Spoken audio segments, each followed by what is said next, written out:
ദൈവനാമത്തെ നാം കർത്താവിനെ ആരാധിച്ചുകൊണ്ടിരിക്കുകയാണ്. നമ്മുടെ മധ്യ അദൃശ്യനായി കർത്താവ് ഉലാവുന്നുണ്ട്. കർത്താവിൻ്റെ ദൂതന്മാർ നമുക്ക് ചുറ്റുമുണ്ട്. അതിൻ്റെ അടയാളമായിട്ടാണ് സഹോദരിമാർ തലയിൽ മൂടുപടം അണിഞ്ഞിരിക്കുന്നത്. അങ്ങനെ കർത്താവും കർത്താവിൻ്റെ ദൂതന്മാരുമുള്ള ഈ മഹസദസ്സിൽ നാം പാടി കർത്താവിനെ ആരാധിക്കുന്നു.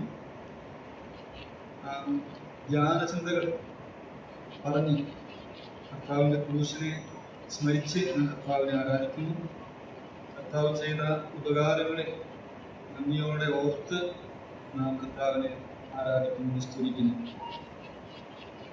ചില ചിന്തകൾ നാം കേട്ട് കഴിഞ്ഞു. ഒരു വാക്യം വായിക്കാൻ ഞാൻ ആഗ്രഹിക്കുന്നു. നേരത്തെ വായിച്ച വാക്യം തന്നെയാണ് ലൂക്കോസിന്റെ സുവിശേഷം 23-ാം അധ്യായം അതിന്റെ 34-ാമത്തെ വാക്യം വായിക്കുന്നു.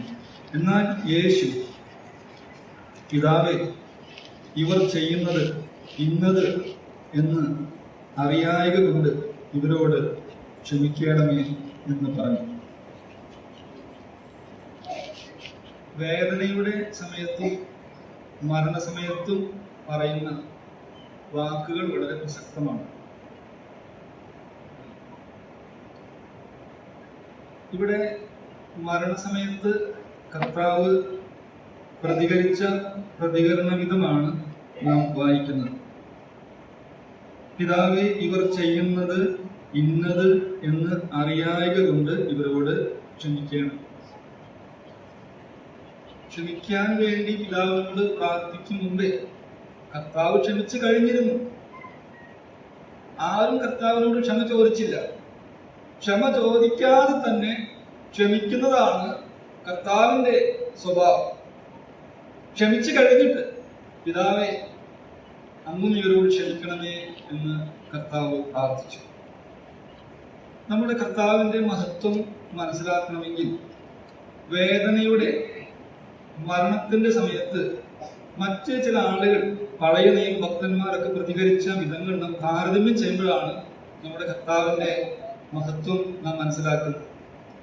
ഉൽപ്പത്തി പുസ്തകത്തിൽ നാം കൊല്ലപ്പെട്ട ഹാബേലിനെ കുറിച്ച് വായിക്കുന്നു.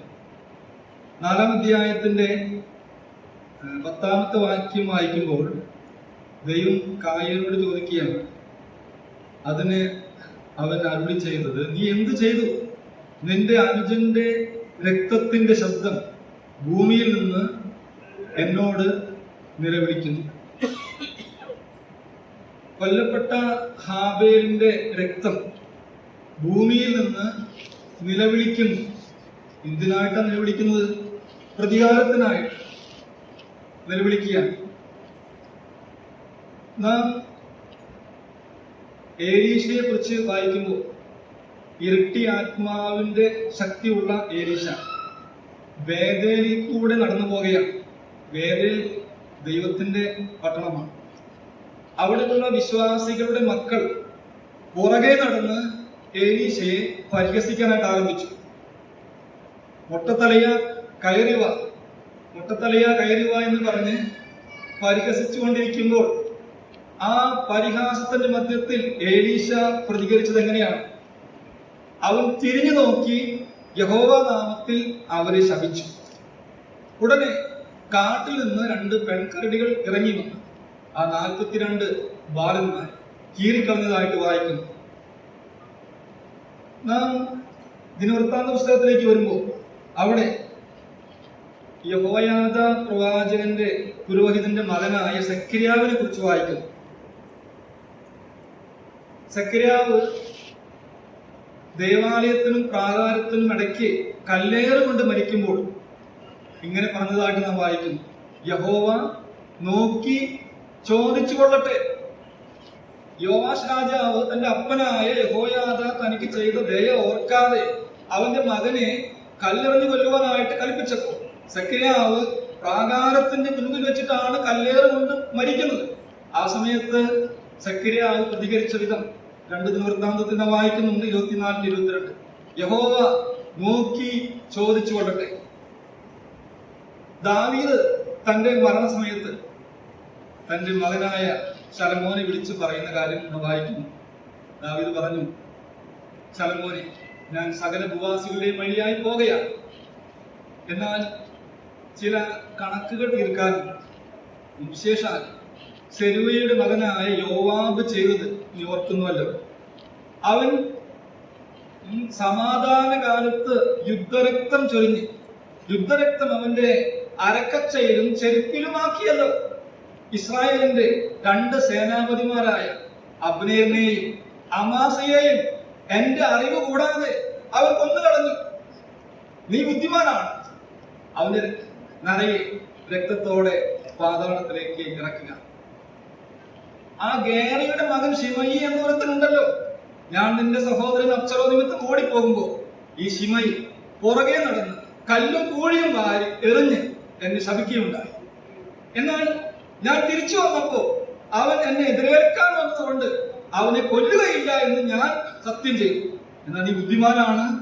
അവന്റെ നരയെ രക്തത്തോടെ പാതാളത്തിലേക്ക് അയക്കുക എന്ന് പറഞ്ഞാണ് ദാവീദ് അന്ത്യശ്വാസം വലിച്ചത്. എന്നാൽ ഇവിടെ നമ്മുടെ കർത്താവിന്റെ മഹത്വം നാം കാണുന്നത് അവന്റെ തലയിൽ മുൾക്കിരീടം.